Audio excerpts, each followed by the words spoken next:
It's about 150,000 years ago. You're a human, barely. You wake up on the African savanna, sun already beating down, and at no point, not once, does your brain go, you know what I really need right now?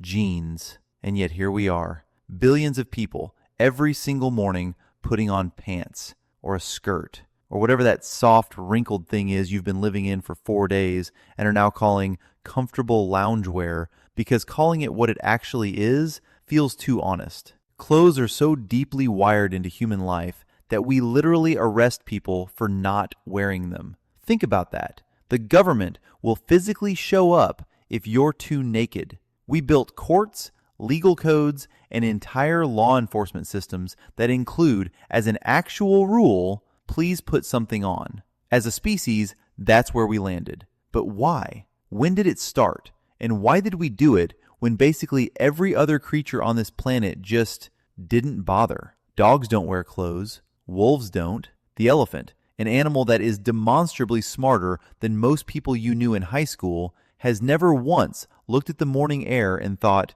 I should probably grab a jacket. Here's the honest answer. We don't know exactly when it happened, but the trail we do have, it's fascinating, it's weird, and it involves lice, which, yeah, I know, but stay with me. Because the lice thing is genuinely one of the strangest pieces of scientific detective work ever. It's gross, it's brilliant, and it completely changes how we think about human history. Let's start with something nobody talks about enough. Humans are basically the only large mammals on Earth that are nearly hairless. Stop and actually sit with that for a second. Gorillas, covered in fur. Chimps, covered. Bears, wolves, lions, horses, hippos, all wildly different animals, totally different environments, and every single one of them is walking around in a full coat. And then there's us, smooth, patchy, weirdly exposed, sporting what can only be described as an evolutionary look that says,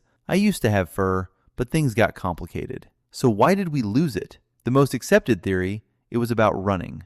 As our ancestors moved from forests onto open grasslands and started chasing animals over long distances, being covered in thick fur became a massive problem. You'd overheat, you'd slow down, you'd collapse before catching your dinner. And dying hungry, from evolution's perspective, is about the worst possible outcome. So, over hundreds of thousands of years, we traded fur for something better: sweat glands. Humans have somewhere between 2 and 4 million of them. That is more than almost any other animal alive. We are elite level, world-class sweat producers. If sweating were an Olympic sport, we'd take gold in every single category. Great for hot days on the savannah. Considerably less great when you're standing in Central Asia in the middle of winter with nothing between you and the cold but your own regret. That's where clothes come in. Here's where it gets strange. Researchers studying the genetics of human lice,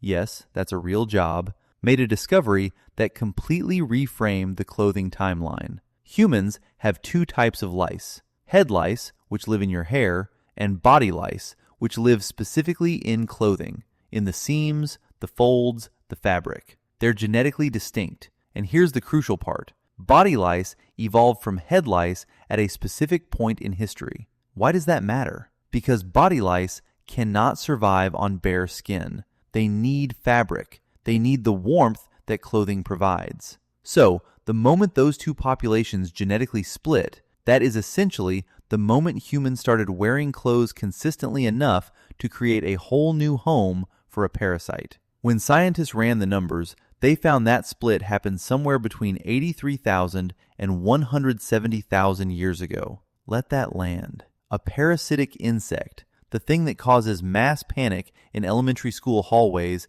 and ruins camping trips, accidentally preserved the earliest record of human fashion. The lice were there. They adapted.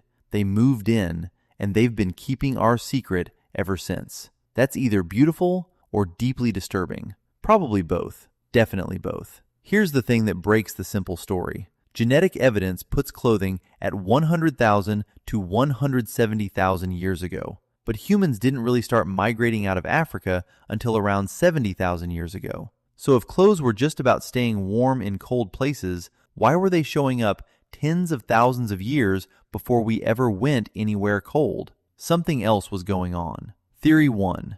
Basic protection. Not from cold, from everything else. Sun, bugs, sharp rocks, thorny brush.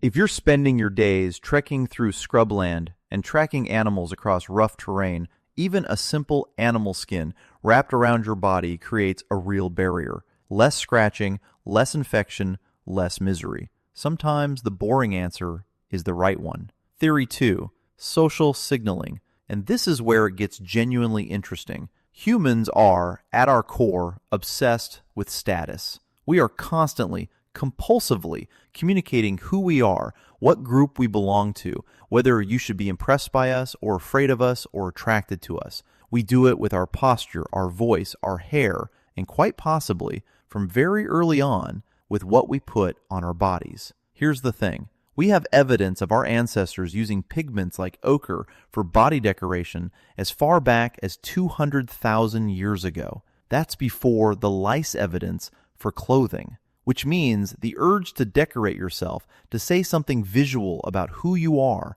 might actually be older than clothes themselves. We were painting ourselves before we were dressing ourselves. And once you're wrapping yourself in animal hides anyway, you start making choices. Which hide? How it's worn, what it communicates. Is this the skin of something powerful? Did I kill it? Welcome to the world's first fashion industry. Population, a small group of early humans on the African savanna, absolutely arguing about who gets to wear the leopard skin. For most of early human history, clothing probably looked rough. A hide thrown over the shoulders, held with a cord, edges barely trimmed, functional, unglamorous. The prehistoric version of wearing a trash bag. Gets the job done, but nobody's impressed. Then, around 50,000 years ago, something changes. Researchers start finding bone needles, not just pointy tools, actual needles with tiny eyes bored through them,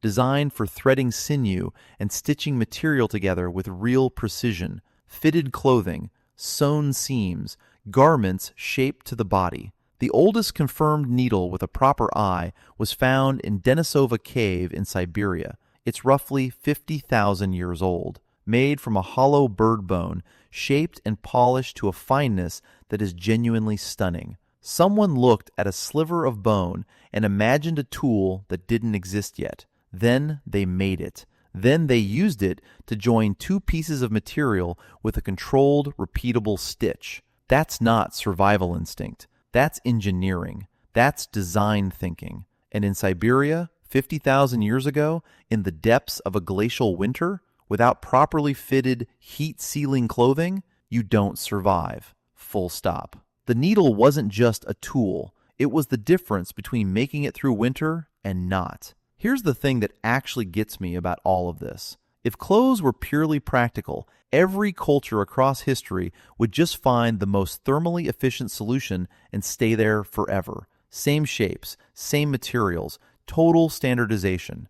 Done. That is not what happened. What happened is that humans immediately, universally, made clothing mean something. In every culture we have records of, going back as far as we can look, clothing carries weight beyond its function. Priests dressed differently than warriors. Rulers wore things nobody else was allowed to wear. Specific garments were made for specific ceremonies that would be completely absurd anywhere else. Some of the oldest textile fragments ever found were dyed in multiple colors. Someone, tens of thousands of years ago, looked at a perfectly functional piece of fabric and thought, this needs to be a different color. Not for warmth, because it would mean something different. We use clothing as language. We always have. We use it to say, I belong here. I hold this rank. I'm grieving. I'm celebrating.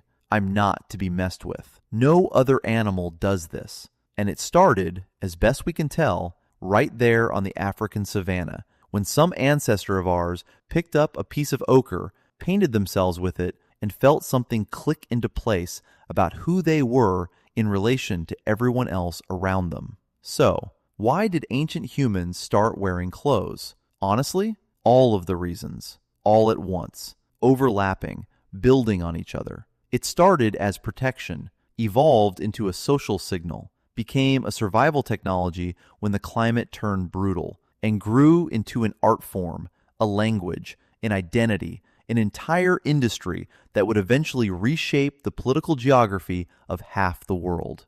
And here's what gets me most. Whatever you're wearing right now, you made choices, conscious ones, unconscious ones, about what to put on your body this morning. And those choices say something about who you are, how you feel, what group you belong to. You're doing exactly what that person on the African savanna was doing, wrapped in an ochre-stained hide, figuring out how to signal something about themselves to the people standing around the same fire. 150,000 years of human history, and what connects you to them directly, without a single break in the chain, is the simple fact that you got dressed this morning. That's not a small thing. That's kind of the whole thing. We get cold, we get creative, we get dressed, and then we spend the rest of our lives complaining we have nothing to wear. Some things never change.